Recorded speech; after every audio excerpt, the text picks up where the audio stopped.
Mornings, everybody. It's Daryl here in Connecticut on the East Coast. It's 5 o'clock. I'm running a little late today. Today I want to talk about what appears to be a new caravan trying to test the borders in southern Mexico. Hundreds of people coming up from the Central American countries, Honduras, Ecuador, Nicaragua, rushing in and trying to penetrate the beefed up southern borders of Mexico.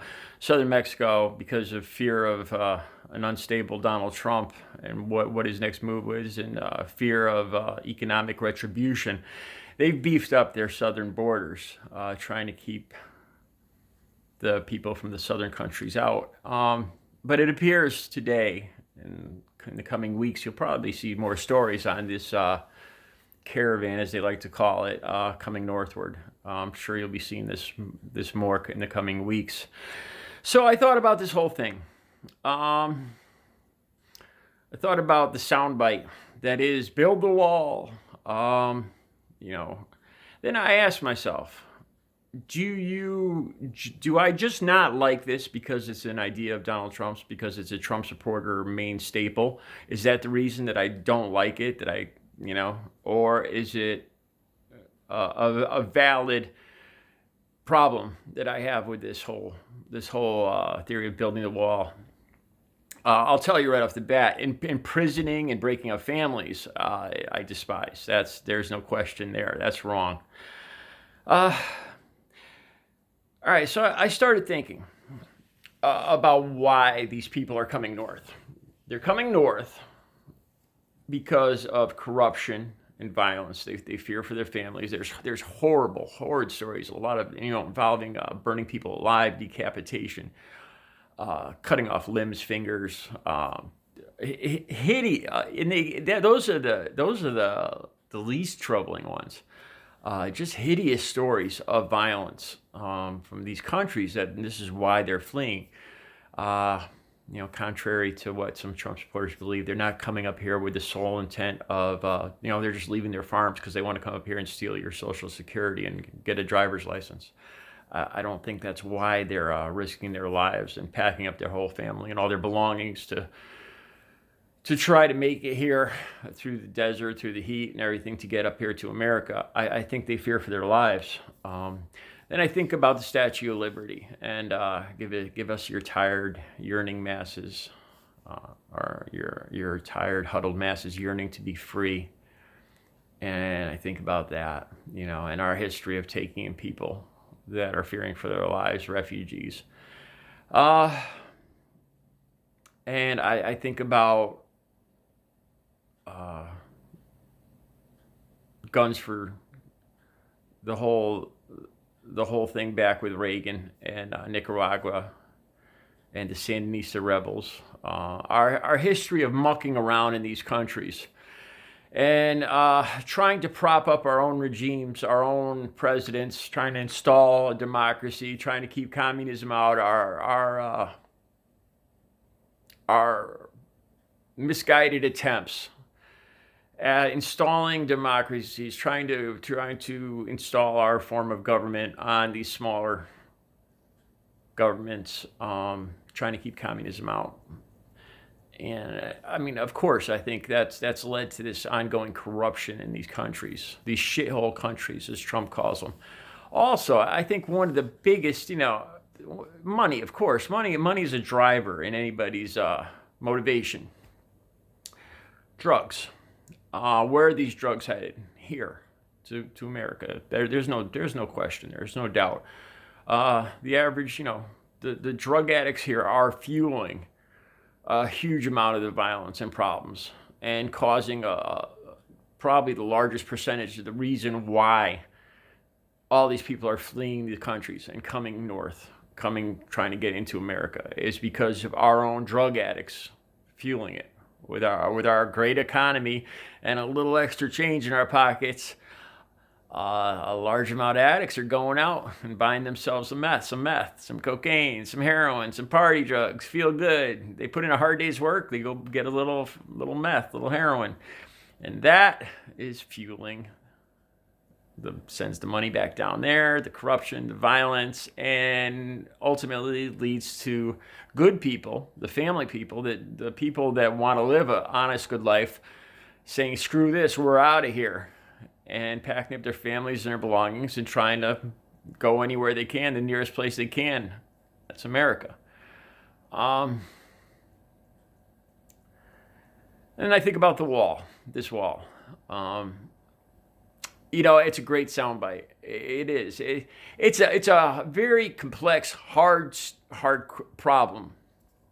There's a couple reasons. There's more than a couple reasons of why this is occurring, and there's even a lot less answers on how to fix this. How do you stop the corruption, the violence, so that the people don't continue fleeing to America? To me, this wall, it sounds great, man. It does. It's something a politician can say. He could sell it. People are like, yeah, terrific. Next problem. Let's move on. Problem solved. Build a wall. We're good to go. And it's not. To me, okay, building this wall, I had to look, ask myself, why? Why don't, is it just because I hate Trump, or is there a reason? And what came to mind, the analogy I think it's called, is putting a Band-Aid on an infected cut, and that would be the wall.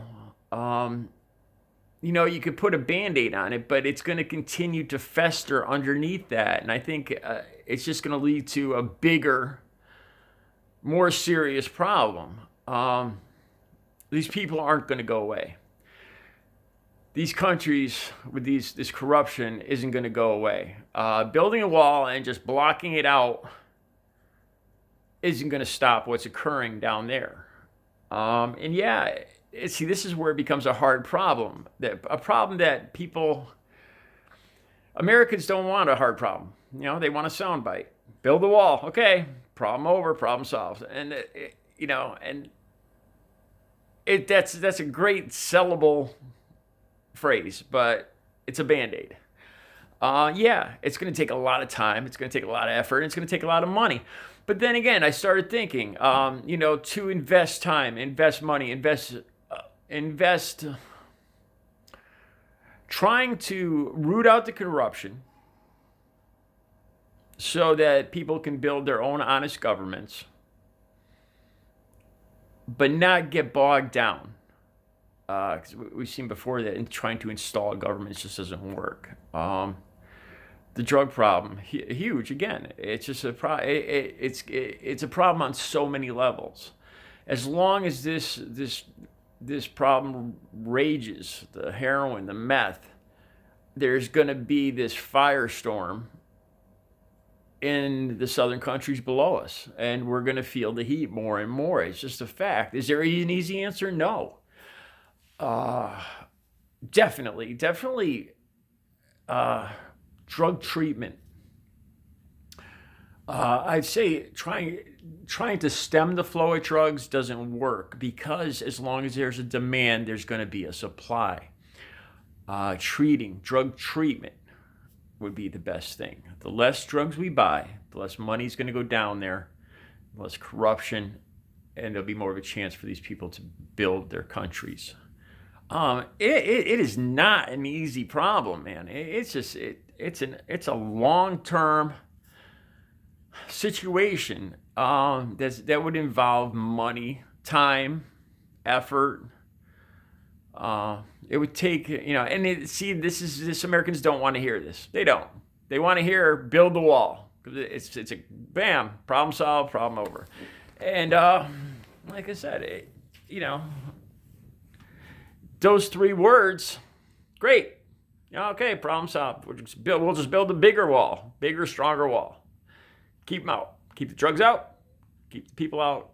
Problem solved. And it's not. It's just, I know as a former drug user too. It's not. It's just gonna. It's gonna fester underneath this Band-Aid, and my prediction would be that it's just going to get worse on the other side of this wall until it explodes. Or another situation is another country, another not superpower, but another country with influence will take advantage and move in to that area to take advantage of the corruption, the situation, and our what is basically our weakness, our infection underneath this country, the corruption and the drugs. Whether that would be China or Russia, I don't know, but ignoring this problem and just building a wall and putting the Band-Aid on the infection does not seem like the answer. It seems like it's a good way to make the problem worse. Is there an easy answer? Fuck no. No. And it's to the United States, the average United States citizen, and especially Republicans. They don't want to spend money on anything. Least of all these shithole countries. Just build a damn wall, and hey, if we got to shoot them when they come up to the wall, all the better. And it's not gonna stop it. It's not. It's just where there's a will, there's a way. Where there's a fear, where there's a need, where there's an addiction, it's not gonna stop. It's just gonna get worse. It's just gonna fester like an infection. And this wall is just a Band-Aid, a plug, a little cork stuck in a hole in the hull of a ship. That's the Titanic. That's why I've always felt uncomfortable with this build the wall. It's a soundbite, man. That's all it is. It makes Americans feel good. But even worse than just being a pretend feel-good phrase, I think it hides the true seriousness and magnitude of the underlying problem. And as we know, man, these problems just don't disappear by putting a Band-Aid on them. It's a multifaceted, long-term freaking problem that we created, and I don't see it being solved with a Band-Aid. So yeah, why this came to mind is I think in the following days we all will be seeing these stories of a large caravan or caravans heading up to our southern border. It's on its way, and it's real. I've seen it myself. I've doubted the truthfulness of these caravans. Seem to pop up at opportune times for the Trump administration before. And you know what? Who knows? I don't want to be one of those conspiracy theorists, but think about this. With the election coming up in 6-7 months, all of a sudden a big series of caravans form and start rushing our southern border. We start getting this focus on build the wall and immigration. And as we know, that's one of Trump's strong suits. So who's to say? Could some of our Trump administration go down there and organize these caravans? It's possible. It is possible. They seem to pop up at very opportune times. I despise conspiracy theories. I do, but I don't know. You never know. So that's my story for this morning. We'll be seeing more of this caravan. And, the funny thing, the more I think about it, it's at the southern border of Mexico now.